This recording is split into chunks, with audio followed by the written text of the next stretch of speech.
Hey everyone, Chang here and welcome to my channel. Today we're going to talk about case-by-case proof. Now, here's the thing. We have what we call proof techniques, right? Proof by contradiction, proof by contrapositive, direct proof, and in the future we're going to talk about proof by induction. Now, those are techniques. Today, case-by-case is actually not a technique but more of an approach. So, what's the difference? Well, the approach is the idea that you can still use this with one other technique. Usually it's just not case by case alone, right? Case by case probably combined with a direct proof or a proof by contrapositive. The whole point of a case by case is that sometimes certain statement that you're trying to prove, right? The group that you're using, the condition that you're using has so many different variables that it just becomes a jumbled mess. So what we do in that situation is we separate it into specific what we call cases or scenarios, so that when we prove that each and every one of those individual case and scenario is true, then the whole statement is true. So just a very quick, I guess you could say, broad generalization. For example, if you have an equation that behaves certain ways with odd numbers and then behave a completely different ways with even number, what you can do with a case by case is to show what happens in situations when the numbers are odd. And therefore, you're only working with odd numbers. Then, what happens in the situation when it is even? And therefore, you're working with only even numbers. So you're breaking it down into two cases, and then when you show that is true and that is true, that means all possibility is true, right? Odd and even are not the only ones, right? You can talk about whole numbers, and then, parts of whole numbers, or basically decimals and fractions, right? Parts. And then you can talk about positive numbers, and then negative numbers. The way of breaking them down into different scenarios is up to the problem itself. Certain problems, certain categories is a lot more advantageous than others. So we're just going to go through some of it so you can see what it means to prove something case by case. And notice that in each and every one of these problems, the different scenario is completely different. We break it down to what would help us, not just willy-nilly. All right, so let's begin. Alright, so let's look at this first problem right here. Prove if n is an element of z, or the integers, right? Whole number is positive, negative, 0. Then n squared plus 3n plus 3 is odd. Now, we can try a direct proof, but it can get a little messy because guess what? The group of integers have so many different traits and variables that we could get confused on that. So what we would do in this situation, especially since we're talking about odd and even, let's just look at situations when n is only odd and situations when n is only even. If both of them happen to show that this statement is odd, then we know that for all n's inside this integer, it's going to be odd. All right, so let's look at this. Well, first and foremost, let's just break it down. Case number 1 is when n is odd. Okay, so that's our first case. N is odd. Well, if that's the case, by the definition of odd numbers, n could be written as 2k plus 1, where k is also an element of the integers. Okay, so there it is. Well, now we're going to plug it in. Instead of n squared, we're going to have basically 2k plus 1 squared plus 3 times 2k plus 1 plus 3. And then after that, we basically distribute everything, right? Because there's a square here and the 3 in front. So after that, we get basically, what is that? 4k squared plus 4k plus 1. Okay, that's this guy right here. Okay, and then this one we're going to distribute the 3 inside the parentheses. That's going to be plus 6k plus 3, and then we have the plus 3 at the end. Okay, well, let's combine like terms. What do we have? That's 4k squared. It's the only one there, and then we have this guy right here and this guy right here. It's going to be plus 10k, and then we have this one right here, here, and here. That's 7, right? Plus 7. Well, that doesn't tell us much, but we're trying to prove stuff, so we got to be at least a little creative.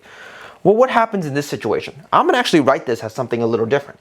This is technically 4k squared plus 10k plus 6 plus 1.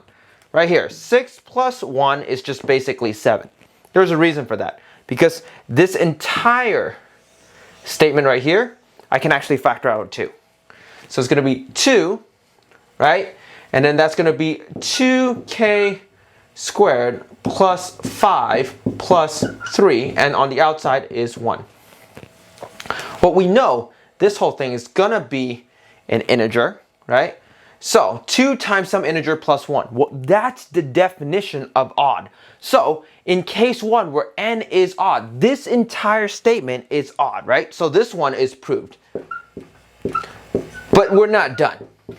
We have to look at the situation of when case number 2, n is even. So let's look at that. I'm going to erase all this and we're going to go over it again. All right, so case number 1, n is odd, proved, right? We proved it already. Now, case number 2, we have to check when n is even. Well, if n is even, by definition, n can be written as 2k, where k is an element of the integers as well. Okay, that's the definition of even numbers. Let's plug it in. So instead of n squared, now we have 2k squared plus 3 times 2k plus 3. Well, if we basically square this and then distribute this, what do we get? We get 4k squared plus 6k plus 3. Well, we want to prove that this statement is going to be odd. Well, in that case, let's look at this. And very similar to at first, the other case, right? I'm going to break this down. Instead of 4k squared plus 6k plus 3, that's the same as 4k squared plus 6k plus 2 plus 1, where basically 3 is the 2 and 1, right? Once again, this right here, I wanted this because my goal was to factor out 2. Well, once I factor out 2, I get basically 2 times k, or 2k squared, right? Plus 3k plus 1. And on the outside of this parentheses, we have a plus 1 right here. This right here is going to be integer, 2 times some integer plus 1. That's the definition of odd. So in that case, this is also proved. So there it is. Case 1 proved. We know that if n is odd, well, this statement is true. Case 2, now it's proven as well. Where n is even, this statement is true. Well, guess what? The number of when n is odd and n is even shown that it is still going to be odd. Now, if we want it to be meticulous, there's one more thing we have to prove, right? We have case 1 where n is odd, case 2 where n is even, and we probably don't need that much space, so I'm going to just write right here, case 3.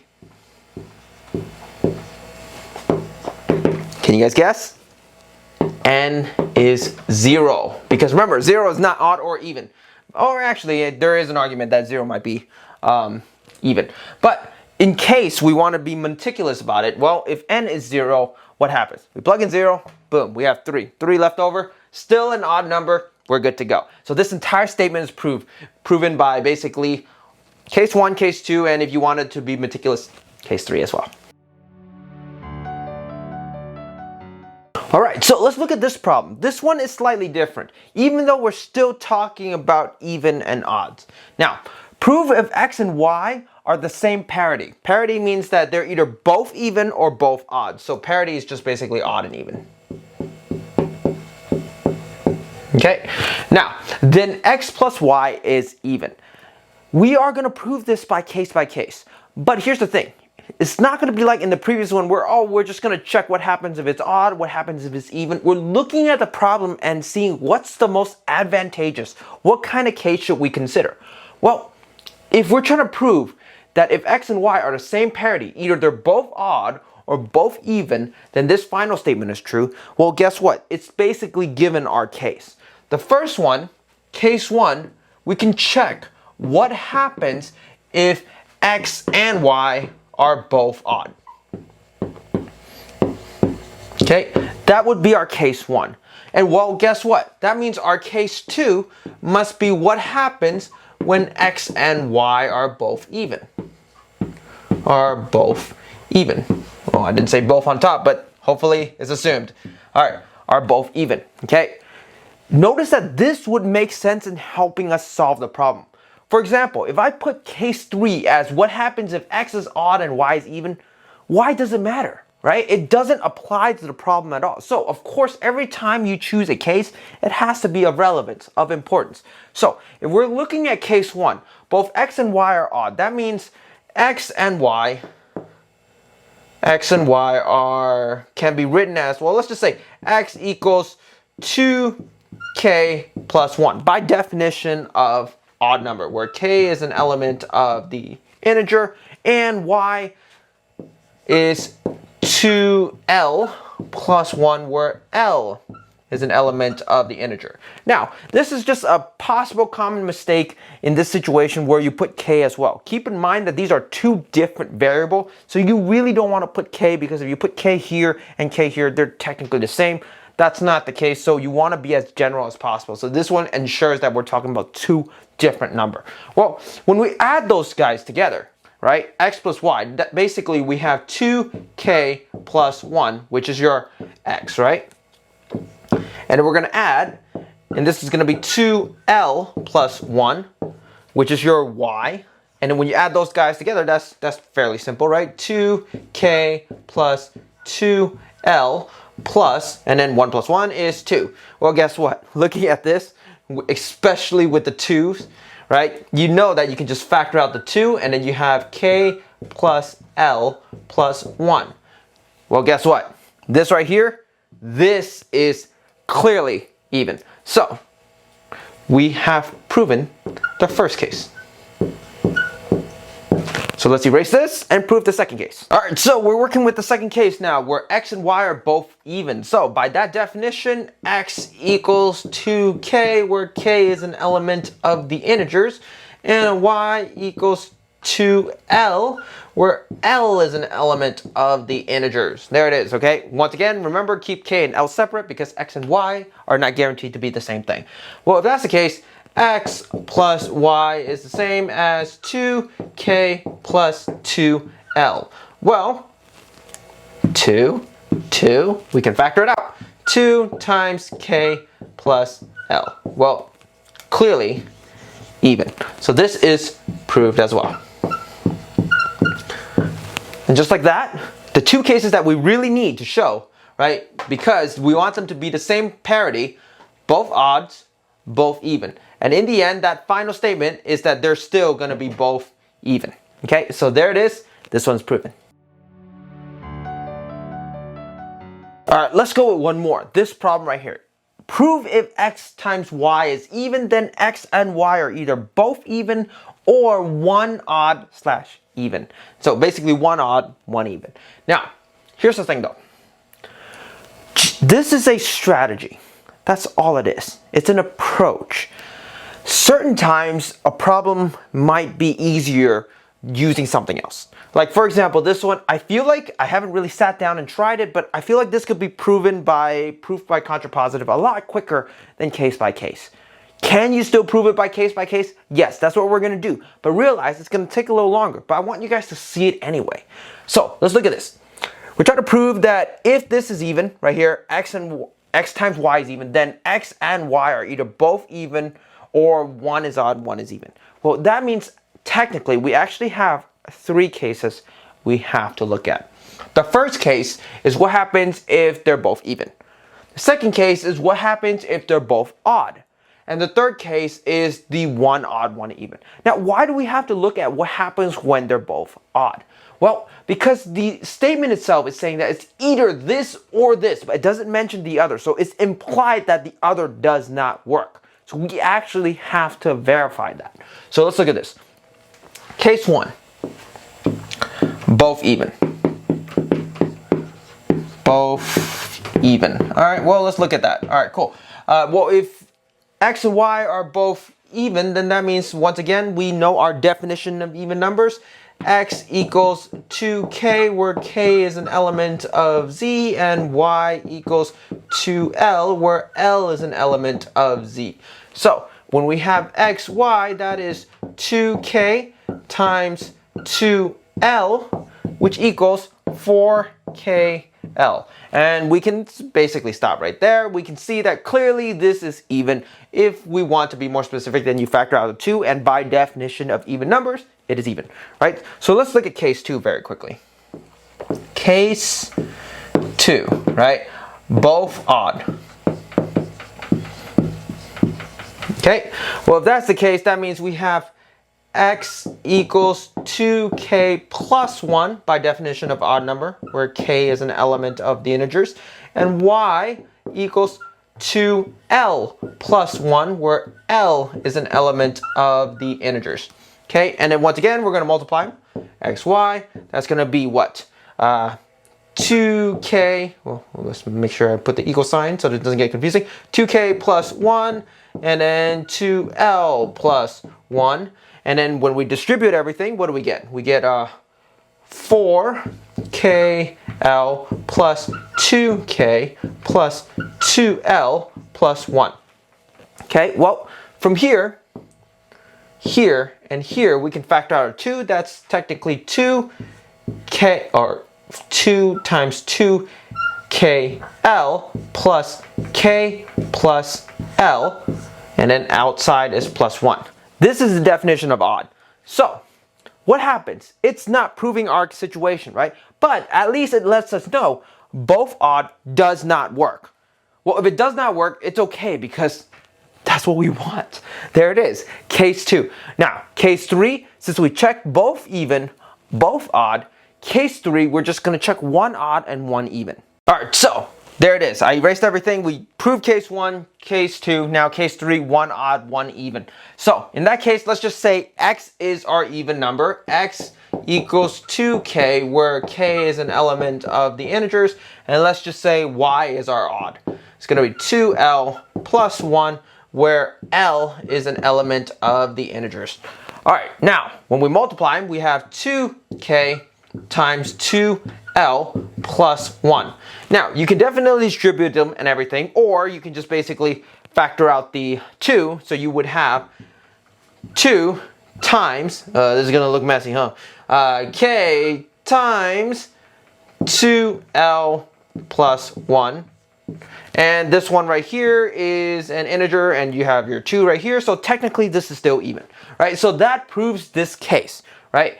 We have our case 1, where they're both even, case 2, where they're both odd. That shows this is not true, which is good. And then case 3, when we have one odd, one even. Now, here's the thing. If you wanted to get technical, what happens if y is the even number and x is the odd number? The same reasoning applies. So usually in that situation, you can just say case 3 can apply for whichever. X is even, y is odd, or x is odd, y is even, right? You just interswap it, but the reasoning still holds. The logic is still the same. So therefore, you don't have to go through a case 4, breaking it down further than necessary, right? This is still proven. There you have it, case by case. Once again, it's an approach, not a complete technique or different way of proving. It's just breaking it down into situations that will make our lives a lot easier. Always read the problem, be creative.